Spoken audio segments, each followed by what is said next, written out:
Hi everybody, this is Ty Williams. How everyone is doing today? And my question to you guys, will the Golden Lover storyline save AEW? And the reason why I want to ask this question is that since I've been listening to podcasts, wrestling news radio lately, and YouTube, and lots of people is discussing wrestling is a lack of storytelling and storylines that is not relate to us. It's not relate to the modern day people. And I feel that is right because what I'm seeing with AEW and WWF is that they trying to recycle the same storyline in the Attitude Eras in ECW and WCW instead of what is going on to us right now. And I feel it's very repetitive, to say at least, where when you see wrestlers are not being treated and booked well by certain people who doesn't fit their narrative. And I feel that's why wrestling is not popular, because it doesn't touch the heart and doesn't touch the mind. And I feel that if we was to be able to connect with stories that could not solve our intelligence, but engage with a very intellectual storytelling that touched the heart. Like AEW tried so many things, trying to elevate, but y'all still following what WWE is doing and following the WWE narrative and the old school ideas in wrestling. There's nothing wrong having old school ideas, but it's not giving what we want as wrestling fans. And the reason why NXT is not be able to beat AEW, because let me tell you something, AEW ratings are pretty good comparing to NXT. And the reason why people watch AEW is because they want WWE to change. They want WWE to wake up and bring something new, something different. Like bring that old school era back, but in a moderated way. And I feel that if AEW is be themselves instead of catering to the hardcore fans, instead of the fans who don't watch wrestling. Let me tell you a little story. And this is the reason why I talk about the Golden Lovers. I was never a New Japan Pro Wrestling fan to a friend of mine. And I love this friend of mine. This friend of mine that I chat to in Instagram, bless her heart. I miss her and I love chatting with her because she's a wrestling fan like me. And one day, she introduced me to Kenny Omega. I didn't know Kenny Omega at all. I was based on WWE. I was a WWE mark and an American wrestling fan as that. Not really into the Japan wrestling scene. She introduced me to Kenny Omega. And while watching Kenny Omega, he was very charismatic, very different, very relatable, because like guys nowadays, like people nowadays, they into anime, they into gaming, they into like books and something that feed our attention. They into conspiracy theory. That's us. That's the millenniums. That's us. And here this guy, Kenny Omega, is just like us, and he fit the narrative of what everyday people is when it comes to who he is as a character and also as a person that tell a story.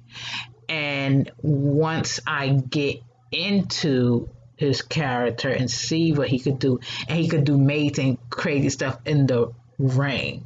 But if you look at him, here comes the Bullet Club, here comes the Young Bucks, and you get into his story and get into his character about being the one-winged angel, being a determinator, being a wrestling god.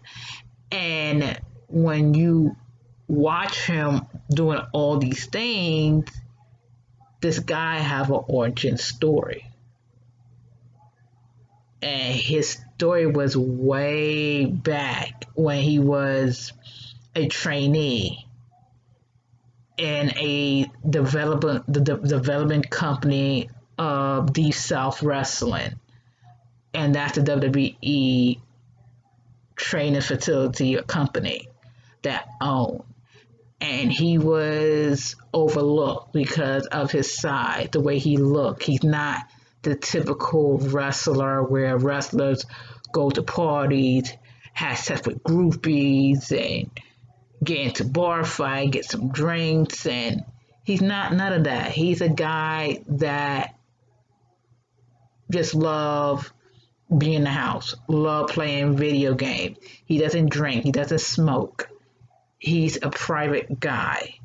But one thing that stand out to me and make me very more interested is that his storyline with Kota Ibushi.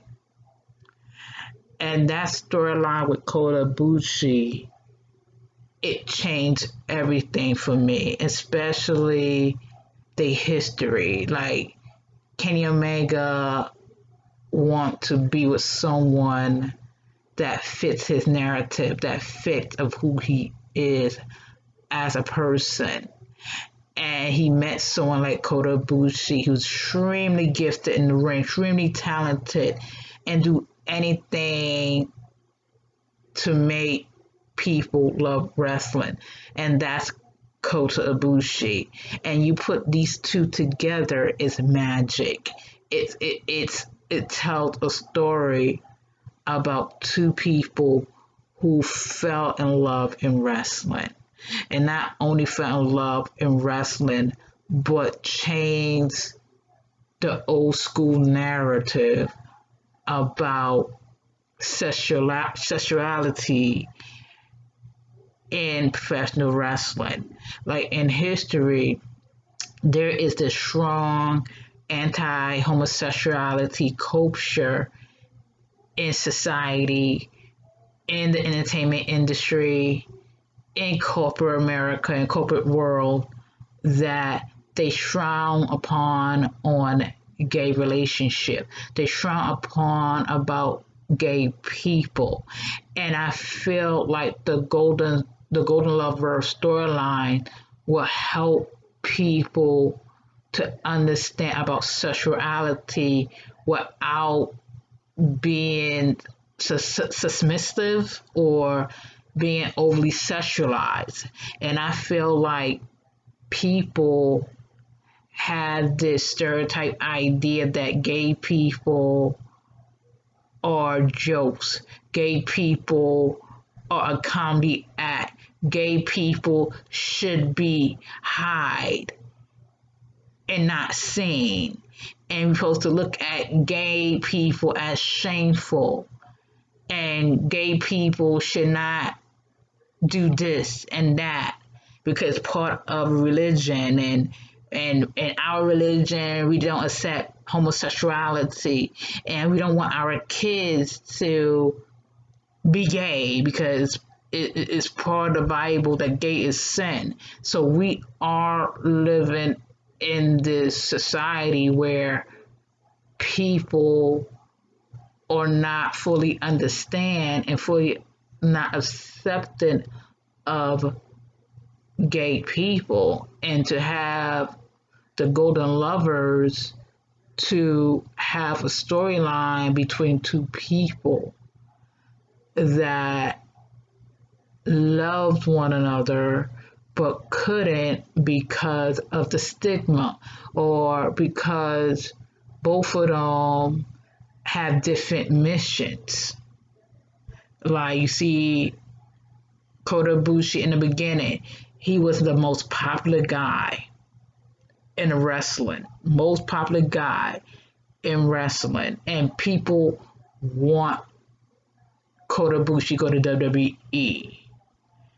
And he did not sign the WWE contract because Kota Ibushi is a type of wrestler that I want to bring Japanese wrestling to America. I want to change wrestling for people, to touch people's hearts and minds. And so that is Kota Ibushi's way. And Kota Ibushi was top of the world until you got Kenny Omega, and Kenny Omega was under his shadows as his tag team partner, under his shadows. And Kenny Omega, it was very jealous and envious Kota Ibushi because Kota Ibushi got this attention from everybody saying that, oh, he's the best in the world. Kota Ibushi's this, Kota Ibushi that. But however, Kenny Omega is to have this sense of fear, jealousy, envy, and all these emotions on Kota Ibushi is, how to put this? He see that Kota Ibushi is up the top, and Kota Ibushi is not looking down. He's up the top. He just lived life what life gave him, and he afraid that Kota Ibushi will leave his side on his own. And so for Kenny Omega to like, no,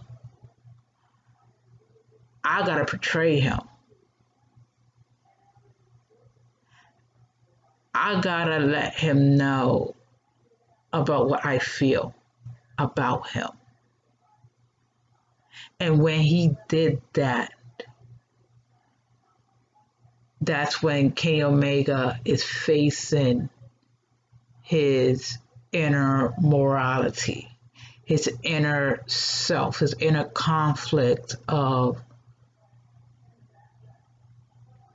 do I love him? Do I need him? Why I did this to him, but why I feel so alone, why I feel so ashamed. And when that play a story, that's to my own views about the story. But when you see Kenny Omega, it make him cold. It make him ruthless. It make him like, I don't care because I betray my friend.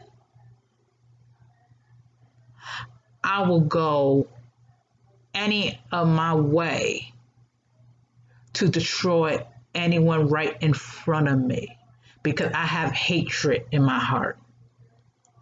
I have anger. I have rage. I have jealousy. I have envy. And that is Kenny Omega. He got all these inner negative attachments and demons, and he feel like he's invincible because when you hate when you are bitter, you don't have nothing to lose. You don't have a sense of respect and self worthless. It's like, it's so deep, like you see Kenny Omega being this top guy, top heel, and think that nothing could stop him until one day he see Kota Ibushi and he's all in his emotions again. Like at first he's angry and he's cocky and he's like, come, I want to face Kota Ibushi, I want to do this, I want to do that, until he met someone just like him that is nasty, that is ruthless, that is cutthroat than him, and there is Cody Rhodes. And Cody Rhodes stepped in like, I'm the boss. I'm taking everything from Bullet Club and make it my own. And when Kenny Omega sees that, it's like he doesn't know what to do. Because now he sees that this guy, Cody Rhodes, is taking his place, seem to take his place, but taking his place, and see that Cody Rhodes is him, but more devilish. Then you have Kota Ibushi from his past, and Kota Ibushi is telling a story too, and Kota Ibushi understands him and trying to reach out for him, and Kota Ibushi see that what Kenny Omega did is understandable, because he sees that Kenny Omega is losing a sense of self-worth about what he once was, like who he really is. That person, that carefree, lovable, nerdy person, that full of life and full of wonders, happiness, and doing all these silly things. And now look at him later, he's all just a shell of himself. He's not the person that he once was. And Kota Ibushi see that, and Kota Ibushi was like, oh God, and Kota Ibushi see everything, how Cody is, the Young Bucks, and it's a deep storytelling that I like. And once Kenny Omega saved Kota Ibushi first, Kota Ibushi was like, he doesn't understand. He said, I don't know why he saved me. But deep inside, he doesn't want to admit why he saved Kota Ibushi. And maybe, from my perspective, maybe Kenny Omega feels some type of guilt of what he did to Ibushi in the past. And Kota Ibushi is like, I'm over it, and he's like forgiving him. I feel like Kota Ibushi been forgiving Kenny Omega for a long time. When he first came back to New Japan Pro Wrestling. And then the most amazing part was Kenny Omega versus Jay White. Jay White beat him. And that's another story that made Jay White who he is today. It's like a connection. And when Kenny Omega lose to Jay White, Kenny Omega gave him the title, like, here, you deserve it. And that's what all the Bullet Club people was upset with Kane. Like, what the hell are you doing? Why you give him that title? Came in like, whatever, he got lots of things on his mind until Cody come out, and Cody was up in his face and everything, like just very demanding. And then once they finished arguing, Cody betrayed him with Adam Page and attacked him. And that's when Kota Ibushi make the save. And when Kota Ibushi met Kenny Omega in the floor ring, Kenny Omega doesn't want to accept his handshake, nothing, because of what he did. And that's a powerful,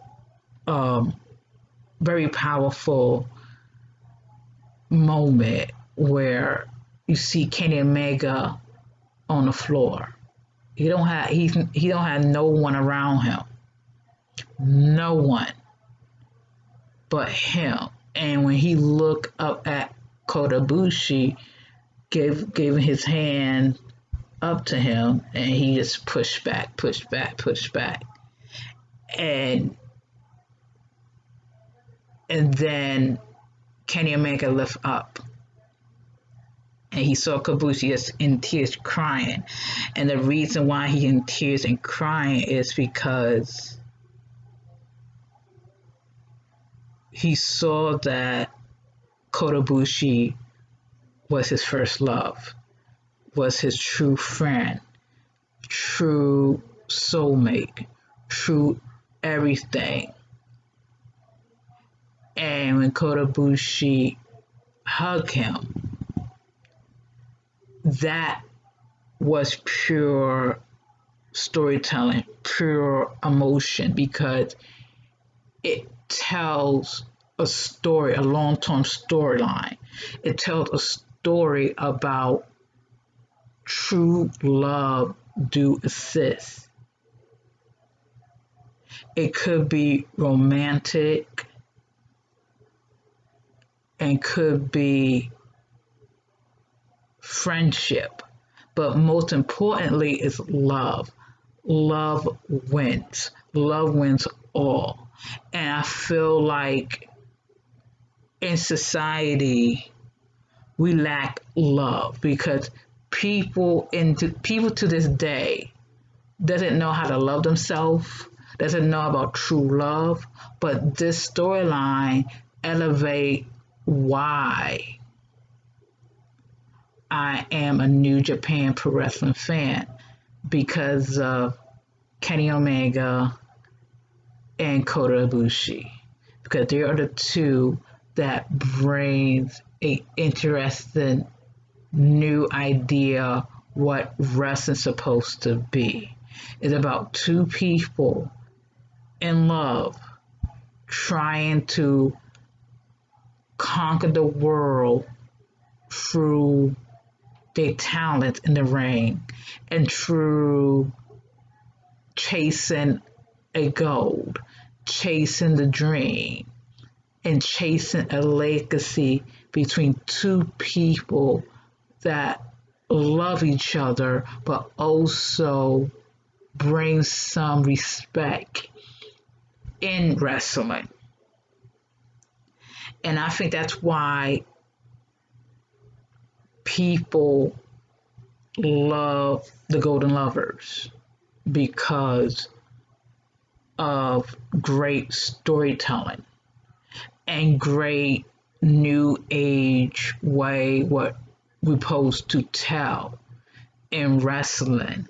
Not this whole Lana and Rusev and Liv Morgan and Bobby Lashley garbage in WWC. That's not great reputation of LGBT characters, and sometimes LGBT characters should not put it displayed. Let the gay people share their story. That's what I'm trying to say. Let the only gay wrestlers or closet gay wrestlers tell their story without degrading them, without shaming them, because everyone have a story. And I feel like if the Golden Lovers, if I'm gonna say it like this, if Kota Ibushi was to go to AEW, he will be a star. He will be the star because I feel like Kota Ibushi is all about telling a story inside the ring. Like, he's not a good talker and he does not do good promos, but when he's in the ring, he will give it his all. He will make other wrestlers to look good. And to Kota Ibushi to go to AEW, hands down, he and Kenny Omega will make a good storyline between the two of them. And also, I do feel like AEW is lacking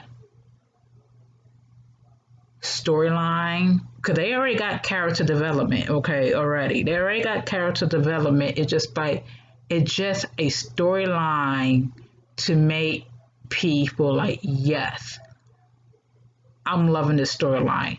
This got me interested. It's kind of like me for the first time watching a Kenny Omega match, and then Kenny Omega got a story about this Japanese wrestler named Kota Ibushi was his lover, and both of them having so much complexity in their relationship. Because I don't care if they gay or not behind this thing, but I'm talking about storylines wise, that these two people do love each other as lovers in storyline.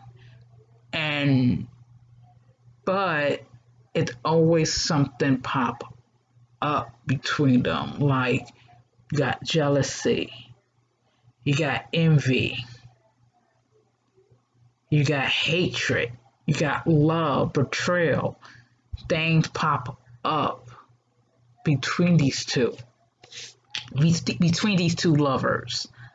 And I feel about Kenny Omega's storyline is something to do that relates to people that been there and done that, like first love, and then breakups and reconnection, and once again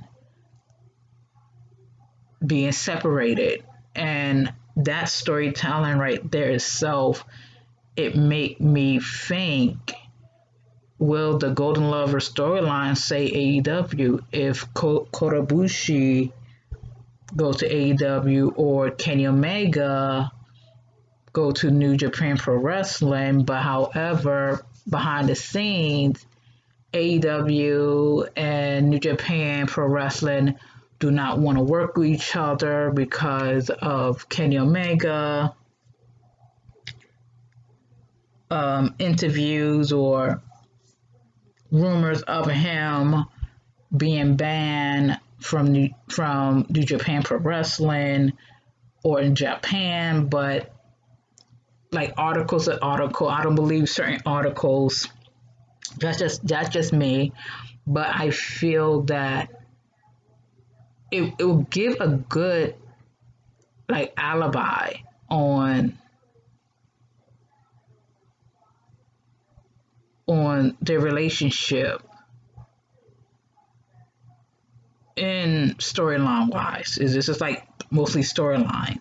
And I do believe that if both of them, like AEW and New Japan, do work with each other, I guarantee that they're gonna make Kenny Omega and Kota Ibushi storyline interesting. And I do see that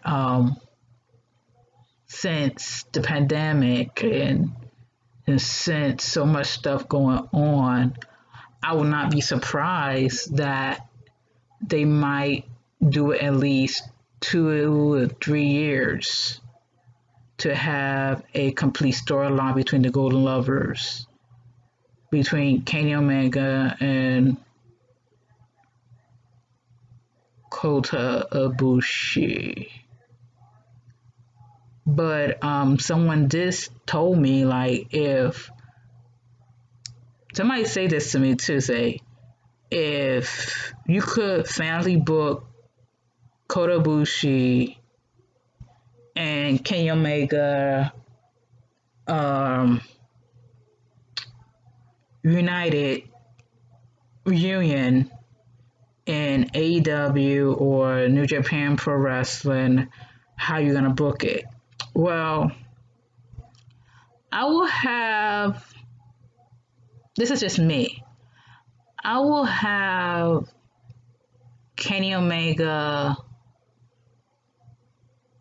to be the strong dictator in AEW, the strong, out of control heel that made people life a living hell, like him being a bad guy. And in AEW, no one couldn't save him, no one could have stopped him till Kota Ibushi came along, have a debut, and just stand there and watch Kenny Omega and him face his face, and you see Kenny Omega with shock and just ran out into the crowd, doesn't want to face Kota Ibushi, and then Kota Ibushi trying to find out why Kenny Omega is like this and why he's angry, and this just give him like straight storytelling. And hey, that's where I booked it. You know, have like the face, like the baby face Kota Ibushi face the heel Kenny Omega, you know, in the Madison Square Garden. Same thing as New Japan Pro Wrestling, but however, I really want to see a heel Kota Ibushi in New Japan Pro Wrestling, because he always not a baby face or a heel, but you always see him as a baby face because he had these fancy moves and his style in the ring is like ridiculous. But him as a heel is very interesting and very scary. And I think that him as a heel will be scary. It would be scary, and no one cannot stop the crazy, sadistic Kota Ibushi in New Japan, and he got his own crew that leads the pack. He is just so addicted, crazy, and wicked and cruel. And then here comes Kenny Omega returning as a hero and to beat Kota Ibushi, and they become lovers again. That's what I would book in the fantasy book in between AEW and New Japan. So that being said, and you see the description box. There's the arrows. Click the information down below. So this is Ty Williams. Good day and goodbye.